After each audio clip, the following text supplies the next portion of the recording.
হর হর মহাদেব। আজ শ্রাবণ মাসের চতুর্থ সোমবার, আর আজকে আমি একটু শিবের পুজো করব।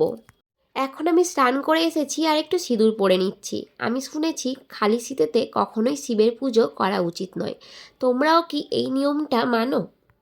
দেখো, আমি এখন একটু তুলসী দেবীকে জল অর্পণ করে নিলাম।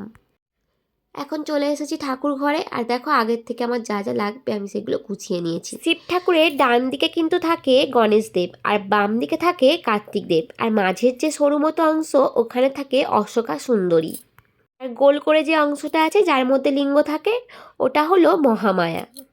তাই শিবের লিঙ্গের মাথার উপর থেকে কখনো কোনো কিছু দেওয়া উচিত না।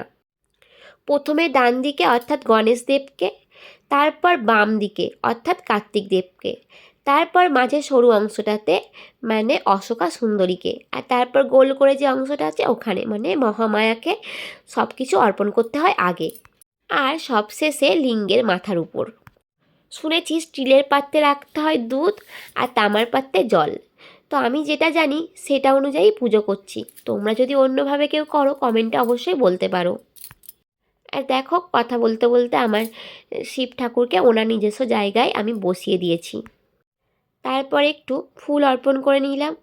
আর এখন যে আমি এই শিব ঠাকুর চান করানোর জলটা বেসিনে ফেলবো না, আজকে এই জলটা আমি একেবারে নিয়ে গিয়ে আমার গাছের গোড়াতে দিয়ে দেবো। গ্রামের বাড়ি হলে আমি পুকুরের মধ্যে দিতাম, আর শহরে যেহেতু সব কিছু নর্দমায় যায় তাই আমি এই স্নান করানো জলটা বেসিনে দিই না, আমি এটা দিয়ে দেবো আমার ওই গাছের গোড়ায়।